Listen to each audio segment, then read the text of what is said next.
What matters most sa atin is sumweldo tayo, may gagastusin na tayo, tapos para magkapera ulit tayo, hintayin natin ang sweldo. And that's it. Tama po. Pero ngayon, dapat tanggalin na natin po ang sistema na yan.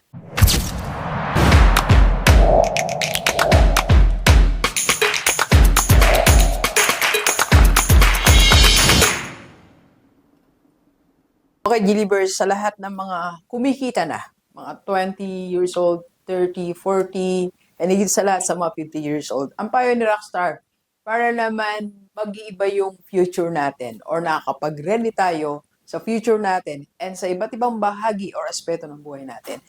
Ang payo ni Doc is dagdagan natin yung daloy ng pera or medyo mahaba naman sana yung daloy ng pera. Doc, ano bang ibig sabihin to? Pakita po natin ha.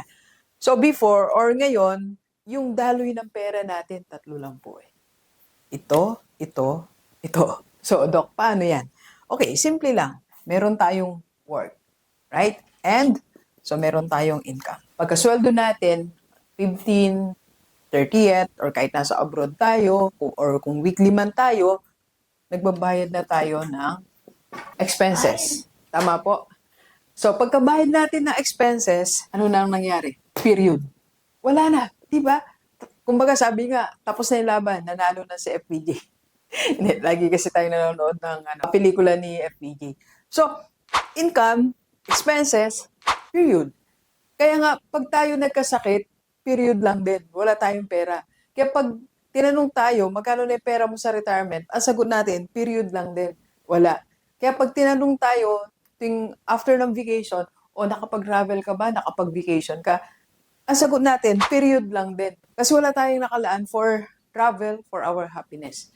And pag tinanong din tayo kung nakapagbigay ba tayo sa church o nakakatulong ba tayo sa ibang tao, ang sagot lang din natin, period. Kasi ito lang siya eh. What matters most sa atin is sumweldo tayo, may gagastusin na tayo, tapos para magkapera ulit tayo, hintayin natin ang sweldo. And that's it. Tama po. Pero ngayon, dapat tanggalin na natin po ang sistema na yan. X na natin. So, ang advice ni Rockstar, medyo mahaba naman sana yung lakbay ng pera. Kasi sobrang ikli lang eh. Kaya marami sa atin nagtatanong, saan kaya napunta yung 15,000 ko? Kakasweldo ko lang. Saan kaya napunta yung 20,000 ko? Kakasweldo ko lang. Nawala na agad.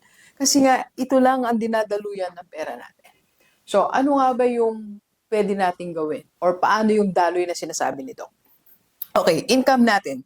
Sa income natin, sa loob nitong income box, merong malilit na box. Lagyan nating malilit na box. Ano yung mga yan, Doc? Ito yung magdagdag tayo ng income. Hindi kaisa-isa niya lang.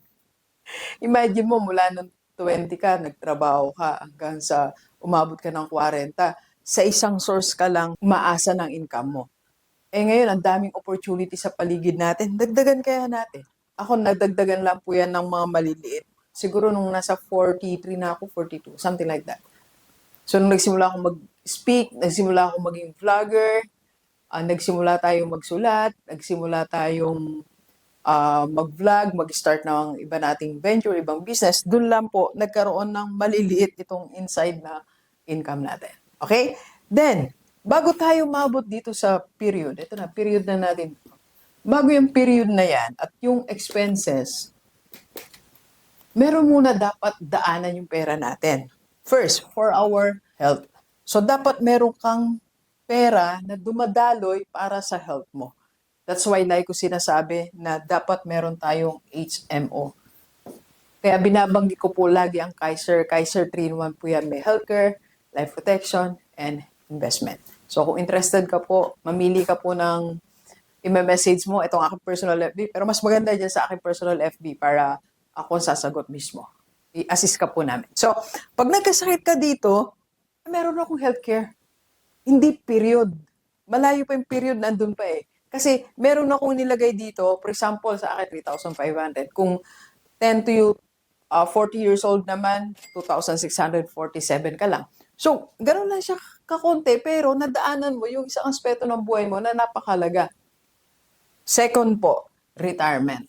So, dapat, ang retirement mo, dumadaloy din yung pera mo dito. For example, mutual fund, like sa amin, dito sa community natin, IMG Rockstar. So, once na nag-join ka, meron kang opportunity din na magkaroon ng access on how to invest sa mutual fund. So, yan, ginagawa din namin yan dito sa community natin. Kung gusto mo ring explore yan, you can join our community po. Ayan lang aking personal FB. Okay? So, yan po ang ating yung sinasabi natin. Or maybe, kung hindi man mutual fund ang gusto mo, meron kang property na gustong bilhin, property na hinuhulugan for your retirement, walang masama. Bawa, pangarap mo talaga magkaroon ka ng farm, pangarap mo talaga magkaroon ka ng 5 units ng apartment, you start here. Okay? And third, ito yung sinasabi natin na happiness o yung mission mo or whatever that makes you happy. So, dito natin lagay.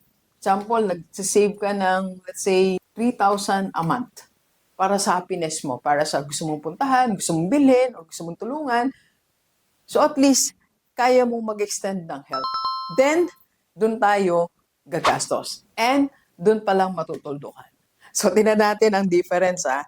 So, ito, 3 lang ang linya o ang boxes, tapos agad ang pera mo.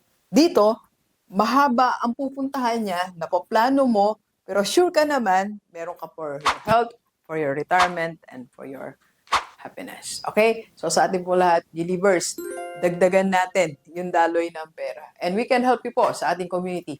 I am G Rockstar. So dito tayo every Saturday sa Makati. Basta wala po akong seminar sa AIM. Diyan po ang ginaganap yung Rockstar Seminar and Coaching natin. Run your school as a business. Sa kabila po naman yon sa AIM. Pero dito sa ating community, I am G Rockstar. Mamimit nyo po si Doc dito. PM na sa personal FT ni Doc. Let's go, let's go. Kape po tayo. Kape.